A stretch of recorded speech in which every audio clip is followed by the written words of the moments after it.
ओम शांति। आज पढ़ेंगे अव्यक्त महावाक्य 9 दिसंबर 1985 के। मुरली का टाइटल है बालक सो मालिक। अव्यक्त बाप दादा बोले, आज बाप दादा अपनी शक्ति सेना को देख रहे हैं कि यह रूहानी शक्ति सेना मन जीत जगत जीत है। मन जीत अर्थात मन के व्यर्थ संकल्प विकल्प जीत है। ऐसे जीते हुए बच्चे विश्व के राज्य अधिकारी बनते हैं। इसलिए मन जीते जगत जीत गाया हुआ है। जितना इस समय संकल्प शक्ति अर्थात मन को स्व के अधिकार में रखते हो, उतना ही विश्व के राज्य के अधिकारी बनते हो। अभी इस समय ईश्वरीय बालक हो और अभी के बालक ही विश्व के मालिक बनेंगे। बिना बालक बनने के मालिक नहीं बन सकते। जो भी हद के मालिकपन का हद का नशा है, उसे समाप्त कर हद के मालिकपन से बालकपन में आना है, तभी बालक सो मालिक बनेंगे। इसलिए भक्ति मार्ग में भी कितना कोई भी देश का बड़ा मालिक हो, धन का मालिक हो, परिवार का मालिक हो, लेकिन बाप के आगे सब बालक तेरे कहकर ही प्रार्थना करते हैं। मैं फलाना मालिक हूँ, ऐसे कभी नहीं कहेंगे। तुम ब्राह्मण बच्चे भी बालक बनते हो, तब ही अभी भी बेफिक्र बादशाह बनते हो और भविष्य में विश्व के मालिक या बादशाह बनते हो। बालक सो मालिक हूँ, यह स्मृति सदा निरअहंकारी निराकारी स्थिति का अनुभव कराती है। बालक बनना अर्थात हद के जीवन का परिवर्तन होना। जब ब्राह्मण बने तो ब्राह्मणपन की जीवन का पहला सहजते सहज पाठ कौन सा पढ़ा? बच्चों ने कहा बाबा और बाप ने कहा बच्चा, अर्थात बालक। इस एक शब्द का पाठ नॉलेजफुल बना देता है। बालक या बच्चा, यह एक शब्द पढ़ लिया तो सारे इस विश्व की तो क्या, लेकिन तीनों लोकों का नॉलेज पढ़ लिया। आज की दुनिया में कितने भी बड़े नॉलेजफुल हों, लेकिन तीनों लोकों की नॉलेज नहीं जान सकते। इस बात में आप एक शब्द पढ़े हुए के आगे कितना बड़ा नॉलेजफुल भी अनजान है। ऐसे मास्टर नॉलेजफुल कितना सहज बने हो। बाबा और बच्चे, इस एक शब्द में सब कुछ समाया हुआ है। जैसे बीज में सारा झाड़ समाया हुआ है, तो बालक अथवा बच्चा बनना अर्थात सदा के लिए माया से बचना। माया से बचे रहो अर्थात हम बच्चे हैं। सदा इस स्मृति में रहो, सदा यही स्मृति रखो, बच्चा बना अर्थात बच गया। यह पाठ मुश्किल है क्या? सहज है ना? फिर भूलते क्यों हो? कई बच्चे ऐसे सोचते हैं कि चाहते नहीं हैं लेकिन भूल जाता है। क्यों भूल जाता? तो कहते बहुत समय के संस्कार हैं व पुराने संस्कार हैं। लेकिन जब मरजीवा बने तो मरने के समय क्या करते हैं? अग्नि संस्कार करते हो ना। तो पुराने का संस्कार किया, तब नया जन्म लिया। जब संस्कार कर लिया, फिर पुराने संस्कार कहाँ से आए? जैसे शरीर का संस्कार करते हो तो नाम रूप समाप्त हो जाता है। अगर नाम भी लेंगे तो कहेंगे फलाना था, है नहीं कहेंगे। तो शरीर के संस्कार होने के बाद शरीर समाप्त हो गया। ब्राह्मण जीवन में किसका संस्कार करते हो? शरीर तो वही है, लेकिन पुराने संस्कारों, पुरानी स्मृतियों का, स्वभाव का संस्कार करते हो, तब मरजीवा कहलाते हो। जब संस्कार कर लिया तो पुराने संस्कार कहाँ से आए? अगर संस्कार किया हुआ मनुष्य फिर से आपके सामने आ जाए तो उसको क्या कहेंगे? भूत कहेंगे ना। तो यह भी पुराने संस्कार, किए हुए संस्कार अगर जागृत हो जाते तो क्या कहेंगे? यह भी माया के भूत कहेंगे ना।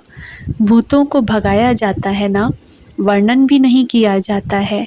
यह पुराने संस्कार कह करके अपने को धोखा देते हैं। अगर आपको पुरानी बातें अच्छी लगती हैं तो वास्तविक पुराने ते पुराने आदिकाल के संस्कारों को याद करो। यह तो मध्यकाल के संस्कार थे, यह पुराने ते पुराने नहीं हैं।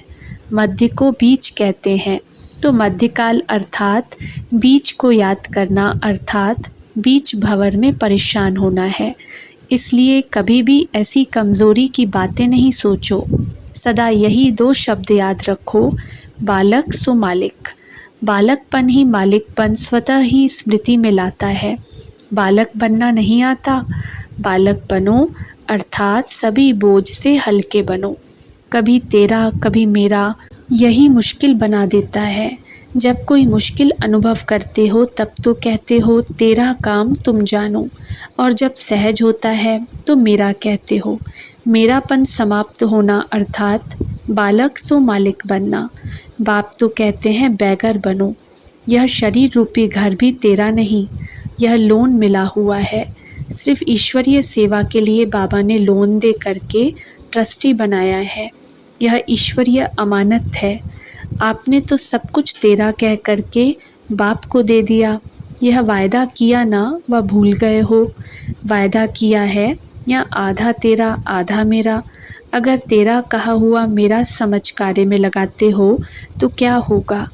उससे सुख मिलेगा, सफलता मिलेगी। इसलिए अमानत समझ तेरा समझ चलते तो बालक सो मालिक बन के खुशी में नशे में स्वतः ही रहेंगे। समझा? एक यह पाठ सदा पक्का रखो। पाठ पक्का किया ना या अपने अपने स्थानों पर जाकर फिर भूल जाएंगे। अभूल बनो। अच्छा, सदा रूहानी नशे में रहने वाले बालक सुमालिक बच्चों को सदा बालकपन अर्थात बेफिक्र बादशाहपन की स्मृति में रहने वाले, सदा मिली हुई अमानत को ट्रस्टी बन सेवा में लगाने वाले बच्चों को, सदा नए उमंग नए उत्साह में रहने वाले बच्चों को बाप दादा का याद प्यार और नमस्ते। पार्टियों से अव्यक्त बाप दादा की मुलाकात। कुमारियों से यह लश्कर क्या करेगा? लश्कर व सेना सदा विजय प्राप्त करती है। सेना विजय के लिए होती है। दुश्मन से लड़ने के लिए सेना रखते हैं तो माया दुश्मन पर विजय पाना यही आप सबका कर्तव्य है। सदा अपने इस कर्तव्य को जान जल्दी से जल्दी आगे बढ़ते जाओ, क्योंकि समय तेज रफ्तार से आगे जा रहा है। समय की रफ्तार तेज हो और अपनी कमज़ोर हो तो समय पर पहुंच नहीं सकेंगे। इसलिए रफ्तार को तेज करो। जो ढीले होते हैं वह स्वयं ही शिकार हो जाते हैं। शक्तिशाली सदा विजयी होते हैं। तो आज सब विजयी हो। सदा यही लक्ष्य रखो कि सर्विसेबल बन सेवा में सदा आगे बढ़ते रहना, क्योंकि कुमारियों को कोई भी बंधन नहीं है। जितना सेवा करने चाहें कर सकती हैं। सदा अपने को बाप की हूँ और बाप के लिए हूँ ऐसा समझकर आगे बढ़ते चलो। जो सेवा में निमित्त बनते हैं उन्हें खुशी और शक्ति की प्राप्ति स्वतः होती है। सेवा का भाग्य कोटों में कोई को ही मिलता है। कुमारियाँ सदा पूज्य आत्माएं हैं। अपने पूज्य स्वरूप को स्मृति में रखते हुए हर कर्म करो और हर कर्म के पहले चेक करो कि यह कार्य पूज्य आत्मा के प्रमाण है। अगर नहीं है तो परिवर्तन कर लो। पूज्य आत्माएं कभी साधारण नहीं होती, महान होती हैं। 100 ब्राह्मणों से उत्तम कुमारियां हो। 100 एक एक कुमारी को तैयार करने हैं, उनकी सेवा करनी है। कुमारियों ने क्या कमाल का प्लान सोचा है? किसी भी आत्मा का कल्याण हो, इससे बड़ी बात और क्या है? अपनी मौज में रहने वाली होना।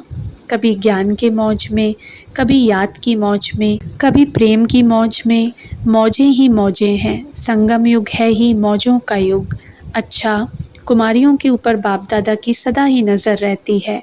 कुमारियाँ स्वयं को क्या बनाती हैं यह उनके ऊपर है, लेकिन बाप दादा तो सभी को विश्व का मालिक बनाने आए हैं।